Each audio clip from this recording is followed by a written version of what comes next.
Hello, everyone, and welcome to the Lehigh Master in Financial Engineering Quant podcast. And I thought today would be a good time to have Louis Pellathy on the program. We've done some work with him, and he has been doing some interesting work having to do with options. But without further ado, I want him to introduce himself very quickly and then talk about this interest project that he's been working with. Thank you very much, Professor Zorro, and thanks for You're having me. welcome. Thank you. Well, it started a few years back, the same day or zero-day options, as they're called, on the S&P 500, especially the SPY ETF. The ETF on the S&P 500 started getting very popular in the trading world and the options trading world. And so my background is a Series 3 broker. I've brokered commodity options in the past, futures as well. So, I've always had a kind of a passing interest, more than a passing interest on the options space. So when these became popular, it was fun to kind of take little bets, side bets here and there on, is the direction of the S&P going to go up? Is it going to go down? But then you can kind of dig a little deeper. And as option traders know, it's not just about price movement, it's about volatility. So that kind of put me on a path of studying intraday volatility, which is typically it's a little more difficult of a problem. When you start shrinking the time frames to minutes, seconds, milliseconds, the volatility really spikes a lot if you're using the traditional method of measurement, which is a close or a standard deviation of log returns based on close returns. Volatility is just inherently very volatile, but not so much that it's volatile. It's volatile because the measure used to calculate intraday volatility, depends on the fact that the log returns are normally distributed. Outliers really do push the volatility much higher very quickly if there's an outlier or otherwise known as a jump. So, speaking to some colleagues, some friends, we got together and we devised a new measure to do the intraday volatility. And we call it gamma capture. And that's what I've been speaking to you about and to your students. And you can read about it on our website, gammacapture.com, where I have the formula there in a verbal form. It's not the full formula, but it's there to take a look at and some references. So how is gamma capture different than your traditional close volatility? Well, rather than measure a time series by how it changed from the previous time period, which is your close or your Parkinson's, what we've done, or I've done specifically, is say, how far has the asset moved in a given time frame? So, for example, let's take an hour look back window. So assume we want to look at the data from the previous hour. Again, this is all intraday stuff, so it's not daily price movement. It's all intraday. So let's say we want to say how far did the price move within an hour, and the way we do that is we take the current, let's say, S&P 500 price, and we have a barrier percentage up and down. Let's say a 1/4% up or a 1/4% down, that we put an up barrier and a down barrier around the current price. And should the price move through the barrier, either the up barrier or the down barrier, we simply take account of it. It's really just a counting methodology, right? And so if you take the number of times the barrier crosses within an hour, you can say this is your average crossing time. You take the number of crossings divided by 60. So you say this is your average crossing time in an hour. You multiply that number by the barrier percentage, you annualize it, and lo and behold, you can calculate a volatility. Now, it's a very mathematically elegant. There's a few reference papers again on the site if you want to see the mathematics behind it, but it's simple and it's elegant. And the reason it is powerful is because if you consider the crossings limit orders, the up crossing you could say is a sell limit order and a down crossing is a buy limit order. you could say this is the option. This is a P&L a option market maker would make on a realized volatility trade. So for example, let's say an option market maker or just an options volatility trader buys an option for $2, right? So now they have to recoup that $2, within a day or whatever the life of the option. If you start buying and selling the underlying asset as your delta hedging, that is your realized volatility, where the price that you paid for the option premium would be the implied volatility. So the difference between your implied and realized is your market making P&L if you're volatility trading. Now, the other way to use gamma capture is just as a pure just to do breakout. You can see it as a way to find breakout positions. So should the underlying futures or stock move past two deviations of gamma capture, you can see that would be a breakout either to the up or the downside. So you can use these as Bollinger Band replacements as well. And when I say replacements, maybe you can add it to your Bollinger Bands, but really, the problem with the Bollinger Bands is that they do use the standard deviation method to calculate the volatility. So you're doing a one or two standard deviation move from the simple moving average, where ours is a one or two deviation, not standard deviation, one or two deviation move from a moving average two, but using just a different methodology to calculate the volatility. So I've said a lot. I don't know if I've covered everything, but that's the groundwork. Now, where does it come into play into practice? Okay, these zero DTE options, whether it's on SPY or S&P 500, Nasdaq, the time frame for options is shortening all the time.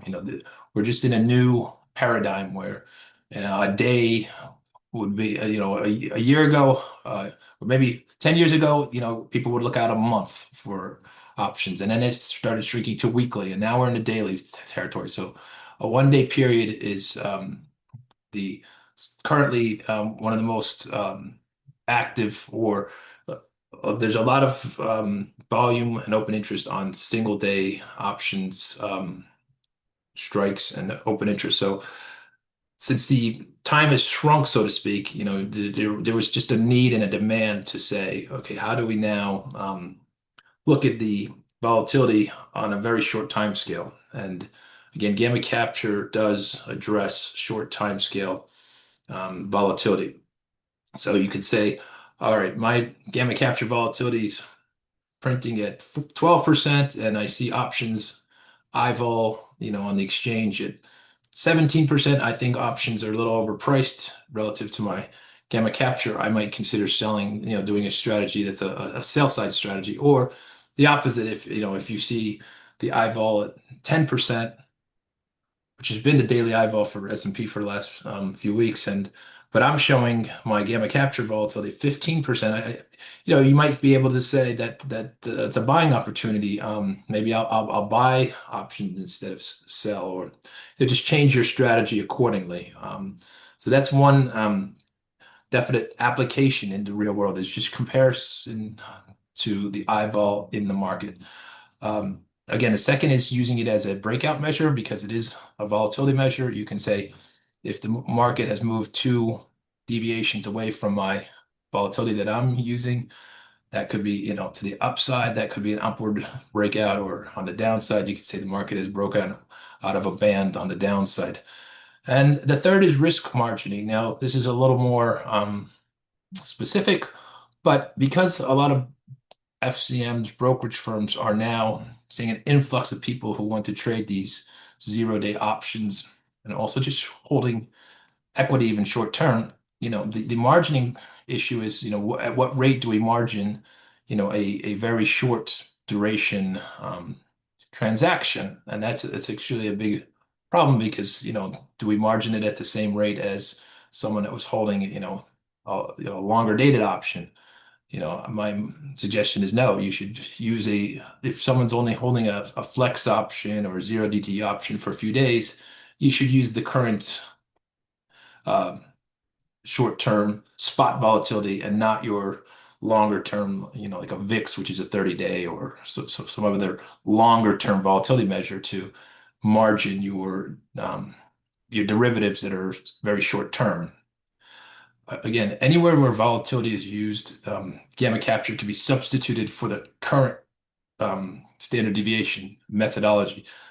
You can even use it just to do a Sharpe ratio. If two equities seem very similar, maybe the one with the higher Sharpe ratio and lower vol should be the one you're rebalancing on. Maybe move some to like the less volatile asset. So Okay. that's all, some real world applications to a volatility measure that again is based more on the movement over time rather than, how did it react to the previous period. Okay. So, to be clear for everyone, you're really squarely focused on this quote unquote new market, which is ZODT, meaning the Yes. options that expire within the same day. Okay, great. Yes. So, two questions for you. The first one is this is this replacing or is this competing with a another measure of volatility? That's Yes. and then Mhm. the question number two is, does it work? Yes. Okay. Well, excellent questions both. So thank you for those. Number one, yes, this is a alternative. And I would say displacement, if not even a replacement. Again, it takes a little time for new ideas to bring to the forefront, but the what it's replacing is your typical calculation for volatility or your methodology, which is you take a standard deviation of log returns. Um, that's could be just based on the previous session, previous period close versus the next period close, or you can do a Parkinson's volatility, which is a little more complicated. You use open, high, low, close to make your calculations, maybe a little more information in that. But the problem with those methodologies, and as I have shown, and I can show again in many graphs, is if you were to plot the, let's say, minute by minute volatility of let's say the S&P 500, for example. If you take the day, when the market opens, let's say around 9:30, closes at 4 p.m. You take all the minute data and you plot the minute by minute volatility based on these prior methodologies, close, or Parkinson's.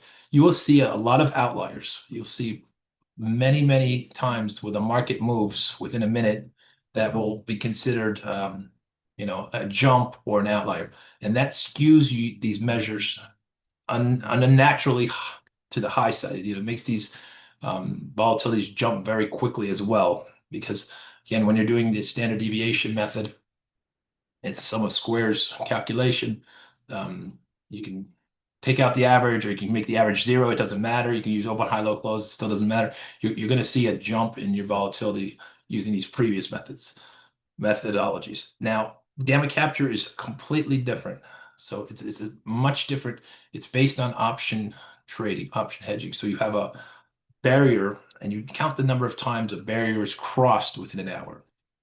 That leads to a much different volatility method, much more stable. So even if there's a jump, that might count for 3 or 4 counts. But if you're counting, let's say 200 or 240 crossings in an hour, that jump is only going to have a small relative impact on the volatility um, for the hour, for example. So it doesn't move it makes this measure much more stable.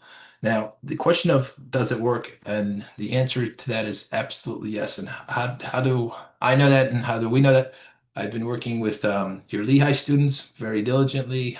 We've coded this up in C Sharp. We did it in Python. We've done it in VBA. We're putting it into different platforms, and we're watching it day in, day out, looking at it, testing it, so to speak, and it works very well. It's an amazing thing to see, when it to see it just performing as you would have expected.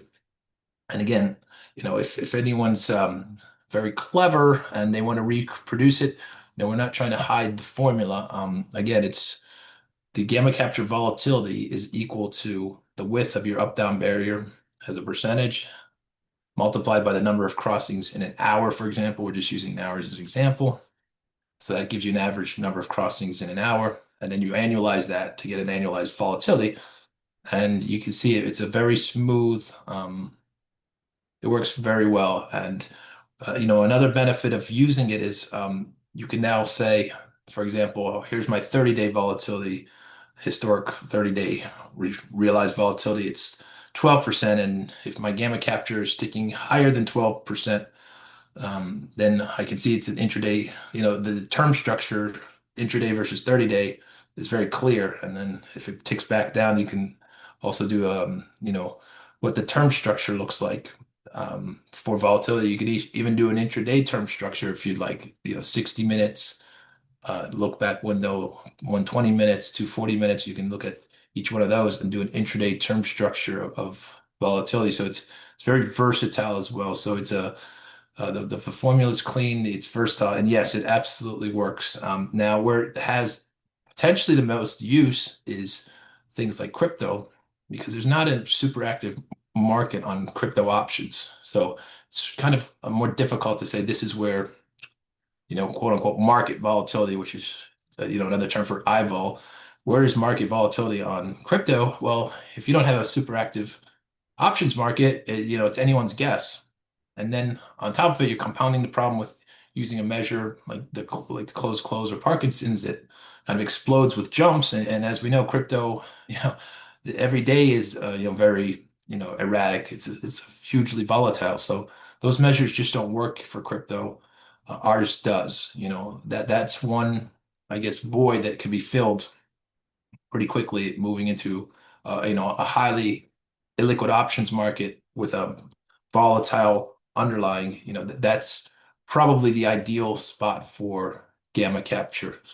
Again, it's a methodology choice. So, but yes, it does work. I even use it for myself. I trade every day. I'm trading zero DTE options, so I'm using it for my own personal P&L and to judge the market and to judge volatility. I have different strategies. Again, if volatility is low, I tend to buy options, and if it's high, I tend to sell options. So that's how I'm using it in the current marketplace, and it works very well. Yeah, and very stable and gives good results and easy to interpret in some ways too, because all you're saying is, within an hour, are there more crossings of this? Again, let's say it's a 1/4% up, 1/4% down barrier that resets each time the cross happens. Each time you cross through it, it'll reset to the current market price, and then you'll have the up down barrier.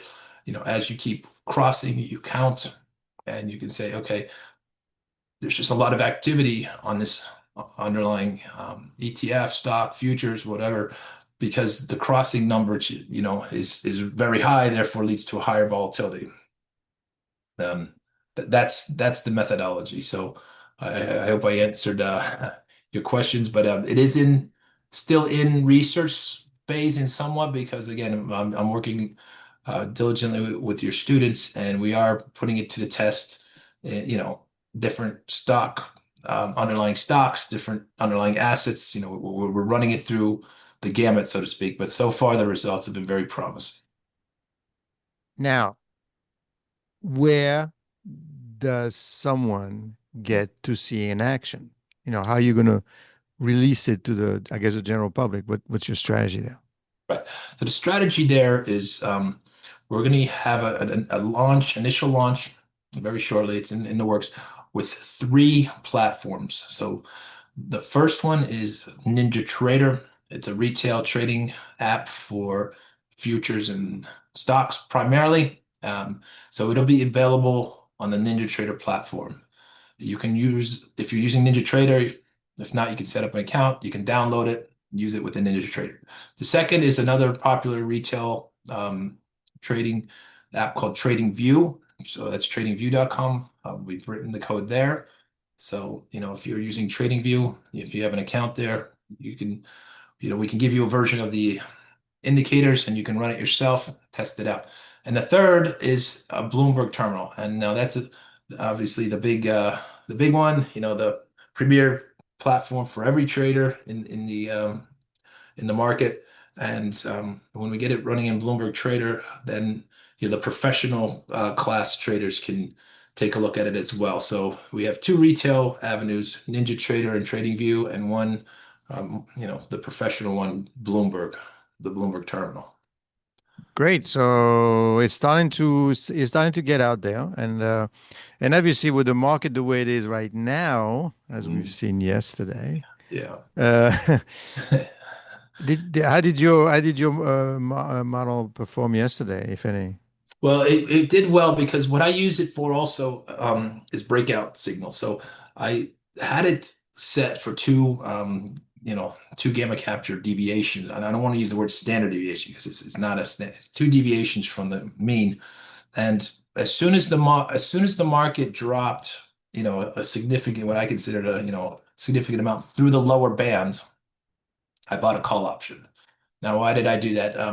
I'm using a statistical based uh, trading methodology. My signal was because we had been down, because the certain trends in the market looked like a downtrend, but there was four kind of negative days. I was expecting just purely statistically, on four down days, you usually see, a recovery. Again, nothing. I follow the news, but the news is very erratic. So what I used it for was a breakout signal to the downside. I bought a call option and ended up in the money, sold the call option.